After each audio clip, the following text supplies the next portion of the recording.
So the focus of my presentation today is on the multiplication of tax nexus through BEPS and ATAD, and what are the implications for EU tax law. Yesterday, we heard already that states are stretching their tax jurisdiction, possibly as much as they can, and we are looking at this from the perspective of the implications for the EU internal market and for European tax law today.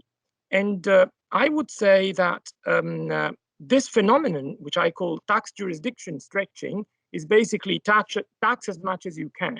And the tax as much as you can is to some extent hidden also under a new slogan, the counter tax avoidance. And then when you counter tax avoidance, you officially counter tax avoidance, but then you do it in a way that you try to maximize your tax in jurisdiction. And this creates disparities, cross-border tax disparities in the European Union. Now, we're all familiar with the position expressed by the Court of Justice since the Kerkhove-Moraes and Bloch cases. And there is little that can be done about this from the perspective of interpretation of primary law. So, we actually need states to act in order to remove those obstacles which have an impact on the exercise of freedoms within the internal market, but also can create additional problems from the perspective of compatibility with state aid. Well, yet what happens is that the disparities are still there. Disparities are still there, and we have to see what impact they have on EU law. So that's pretty much what I have on the agenda for today, for my presentation. Please understand that there has been some coordination within the panel. So the presentation that Cécile will do will get deeper, will dig deeper in some of the issues that I'm mentioning, and I will try to refer to some of the issues that Pietro has been making, also to try and see what we have in common with what he has just presented. So let's start by looking at this phenomenon of tax jurisdiction stretching, as I've called it. We know that we have connecting factors, and we know that the connecting factors are, as we heard also yesterday, decisive for determining when a country can exercise its tax in jurisdiction. Now, the initial connecting factor was based on an objective nexus, but then we have seen that the subjective nexus has developed over the decades and the century, and over a century, basically. And that is also something interesting.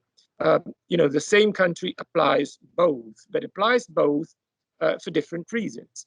And the different reasons are also important when it comes to determine what can be done in respect of an overlap or a conflict of connecting factors, which is what Philip referred to yesterday. Now, if we look at how the connecting factors apply to different taxes, then we have a very diversified framework. Because if, for instance, we compare how they apply to income and corporation taxes and inheritance and estate taxes, then we understand that the situation for inheritance and estate taxes is much more likely to give rise to disparities, just because the connecting factors can apply to different persons, so the deceased and the heirs. And at the same time, if we look at income and corporation taxes, then we have a potential source of parallel exercise of jurisdiction. If we, for instance, look at the case of control foreign company legislation, then one state can exercise its tax in jurisdiction based on a connecting factor with the parent company that also covers what for the other state belongs to the subsidiary. And that is within the European Union done in order to counter abusive practices. Some other countries may do that on a more general basis or in a way to supplement their capital export neutrality policy. But we have seen more recently in the ex-GmbH case that not all CFC legislation is the same. So, even if they pursue this type of legislation, pursues the countering of abusive practices, then they can apply also in cases where, the shareholder is not in a condition to exercise its definite influence over the decisions of the company, of the control company, which is not controlled. And difficulties also arise from the perspective of value-added tax, because the criteria can apply on a very different basis. Now, the problem is that we have a significant number of cross-border tax disparities, and that those disparities are there.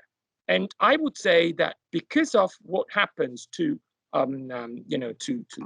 within in respect of tax avoidance, that those disparities are actually even growing.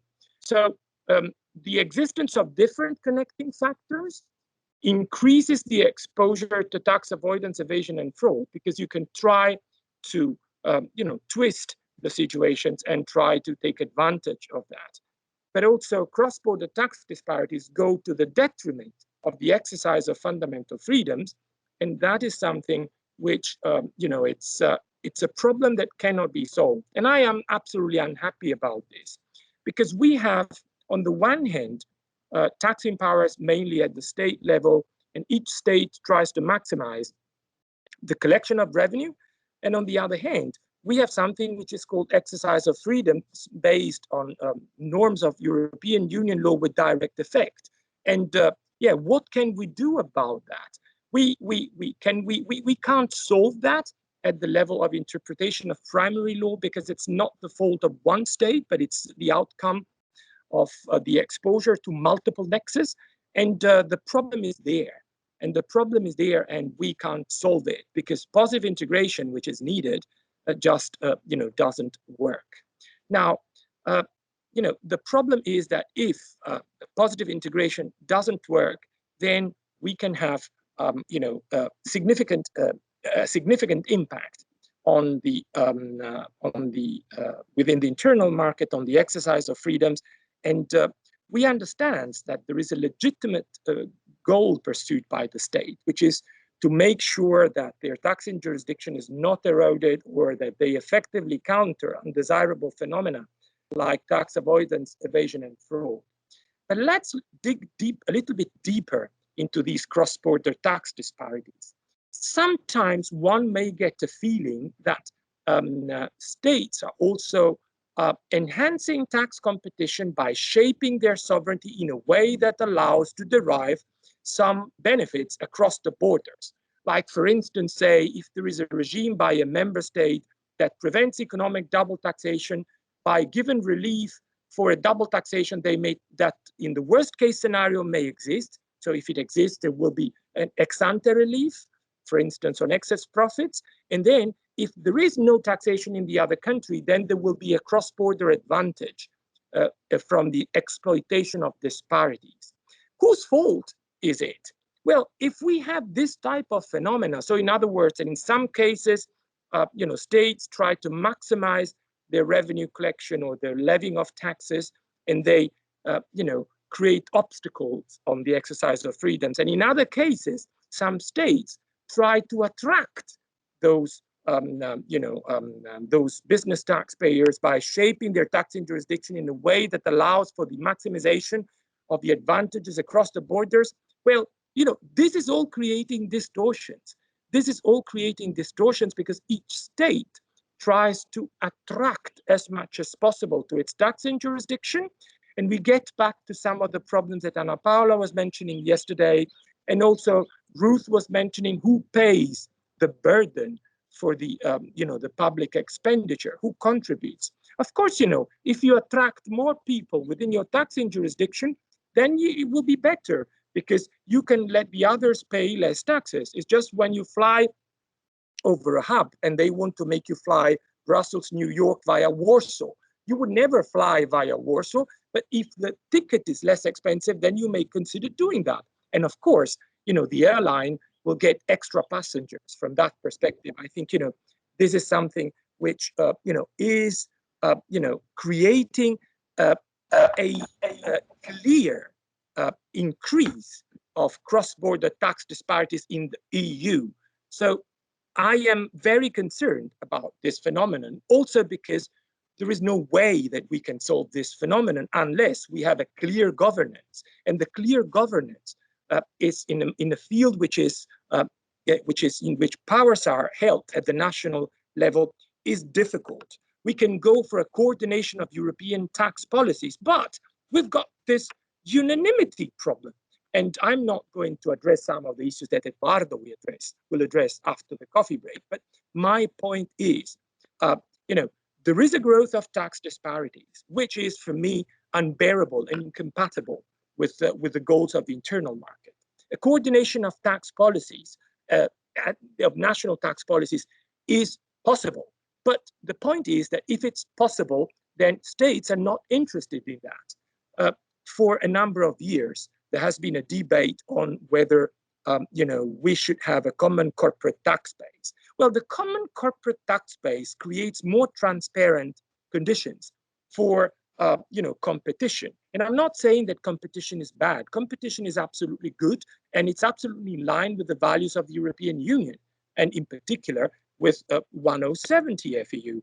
But the point is that if there is no transparent competition, and there are tricks that are used by some countries in order to allow the exploitation of cross-border tax disparities, and then if other countries create problems because they anyway want to make sure that they don't lose revenue because of people exercising freedoms and establishing companies in other countries, well, I think that all this fits within the boundaries and within the power, within the legal basis for more positive integration. I'm not necessarily saying that we should go for a directive, and actually maybe directives are not just enough, but I am saying that we need to find a solution to this. And the point is that, at present, this is something which creates some major problems within the internal market. Now, I was saying that the directive is perhaps not necessarily ideal, but let me just dig a little bit deeper on this, because as I said, I am addressing the issues of multiplication, of multiplying connecting factors, and also the stretching of tax and jurisdiction and the increase of disparities. But let's see what has happened in connection with the need to counter abusive practices. With the BEPS project, now we understand that there is something important that we have achieved within the European Union when implementing the BEPS project. And that is that every member state is obliged to counter abusive tax practices, at least the ones that fall within the BEPS project and that have been included in the EUtaxlaw provisions. Of course, EUtaxlaw goes beyond the BEPS project, as you know, for instance, for Article 5 on the exit taxes. But I think it's good, it goes in the right direction, that we create not just a principle, which has always been there, as we know from the Danish beneficial ownership judgment recognized by the court, countering abusive practices, but also having something more concrete on how we should counter those abusive practices and what can counter an abusive practice. So my criticism on EUtaxlaw is not, I do acknowledge that EUtaxlaw is an improvement. However, EUtaxlaw does not create level playing fields. When I was a member of the jury for the CFE Albert Redler Award a couple years back, I came across an interesting master thesis by a Belgian scholar by a Belgian young fellow from Antwerp, and he was saying how complex Belgian legislation has become in connection with the implementation of the EUtaxlaw for CFC legislation is different now in all around in the different countries. And the interesting point is also here that some countries have been obliged to introduce CFC legislation, even if that is at odds with their international tax policy goals. So, this is just one example that I can mention, but even if we say that officially EUtaxlaw creates level playing field, EUtaxlaw does not. But it's still better than having member states going each their own way.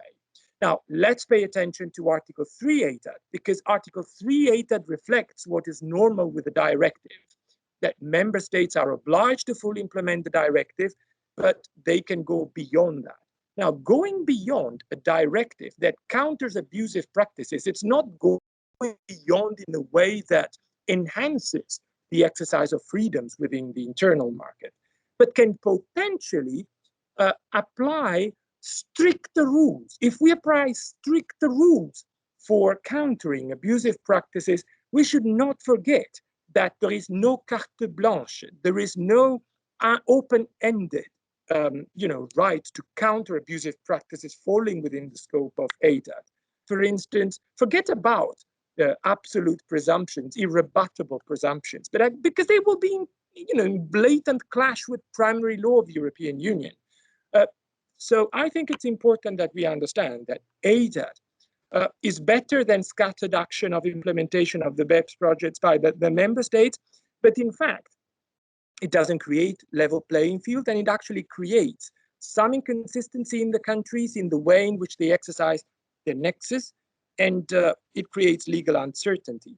But still, member states are deprived of their independent anti-avoidance policy, and to some extent, it approximates a national law and restricts the exercise of fundamental freedoms for anti-abuse goals. When it comes to determining the impact on the exercise of fundamental freedoms, I would find it very odd if, in the presence of secondary legislation, it would be more difficult to exercise fundamental freedoms as compared to what would be in the absence of a common policy. So I still have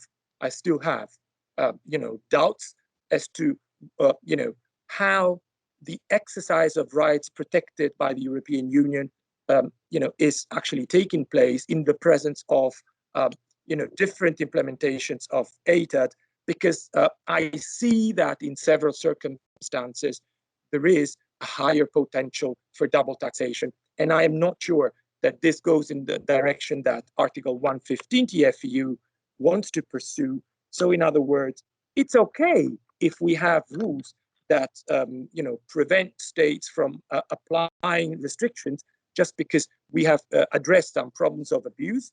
But if we overprotect states against abuse, and we do it in a different way, then it's potentially creating obstacles rather than removing them. And this is a point that Eduardo and I were discussing, and actually he was the one pointing this specific issue to me, which I actually agree on that.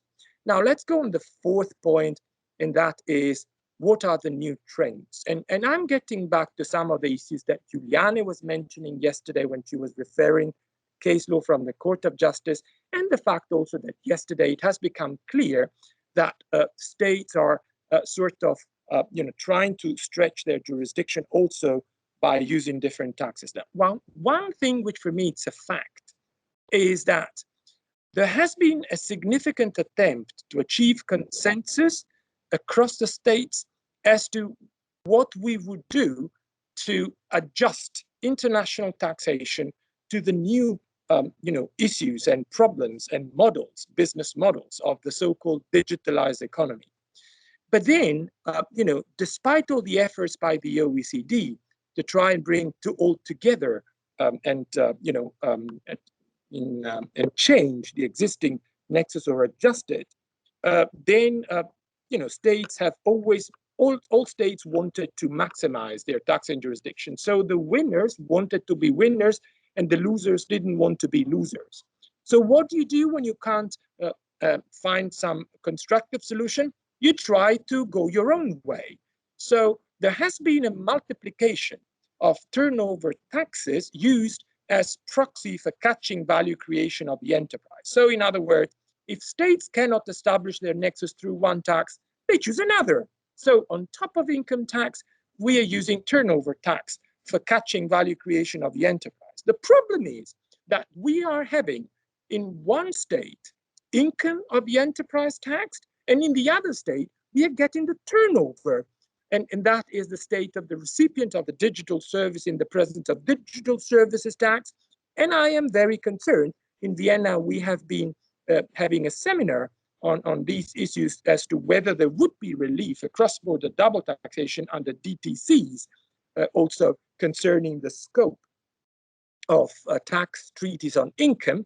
And my position is that when it comes to the majority of the existing digital services tax, they do not fall within the scope of double taxation conventions, and therefore we have a new phenomenon in which essentially you tax income of the enterprise in the country of residence and the turnover in the other country.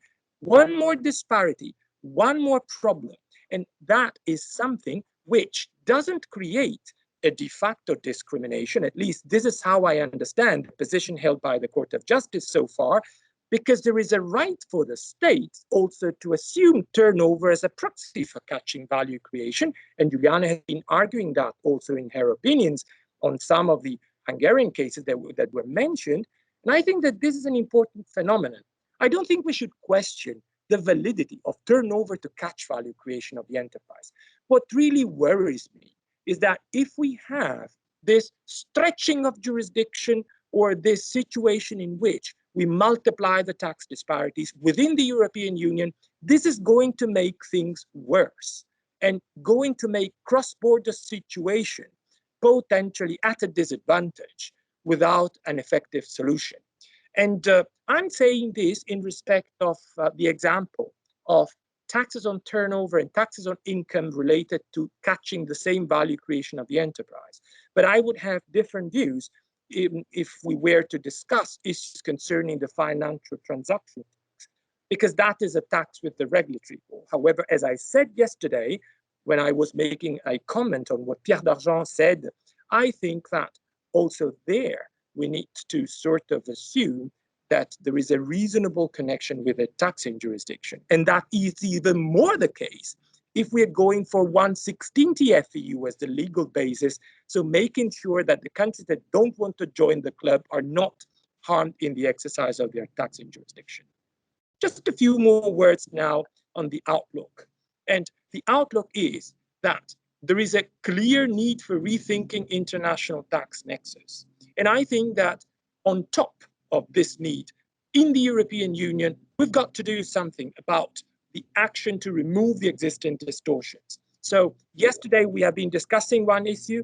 Today we have one more, specific problem. And the problem is that this phenomenon of stretching of taxing jurisdiction or of shaping the taxing jurisdiction in a way that one could exploit disparities creates distortions within the EU, and more positive integration is required. It's actually only the only way forward. And I think that we should work at the establishment of a new common nexus within the EU, which I call the closest connection to a taxing jurisdiction. I am, reading with great interest also the views held in other fields of European Union law concerning mutual recognition and also the other, the other criteria that are becoming applicable. And I think that research should develop a new form of tax allegiance. Juliana said that the ELA project, the International Law Association project, whose second phase is going to start soon, will work on some of these issues. But I think it's important also that for all of us within the European Union, we are now at the time in which it's decisive. We need to understand what will happen with the solution to the problems of the digital economy.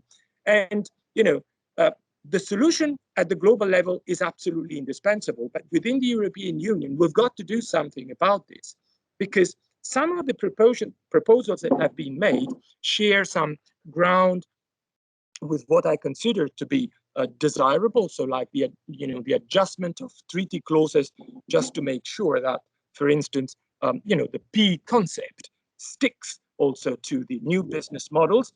But, the problem of the digital services tax and the deduction from corporate income tax is not as persuasive. I'm not saying that states should not protect their sovereignty. I'm saying that we need to act at the European level. We need to make sure that this solution also doesn't create some unintended bias, even in respect of other taxes. Now, Balázs Károly, one of my doctoral students in Vienna, is about to publish an article on the International VAT Monitor concerning the compatibility with the way in which the court interprets Article 401 of the EU VAT directive and the new form of interferences with VAT on supply of digital services. So you see, all is connected. And another point is, or another possible perspective is to see whether in some cases the de facto discrimination concept and its application to direct taxes in this situation could potentially be revisited. I see it harder as a perspective. That's why I put the question mark. But I also understand that in some cases, the way in which some taxes are shaped can potentially create a bias against the ones that operate across the border. And that is pretty much for my presentation. And yes, I think we all need best wishes for our studies. And that's also the spirit of GREAT. We gather together and then we keep studying and giving our contribution. If you wish to contact me or you wish to know more about my studies, that's my email address. Thanks, and back to Eduardo.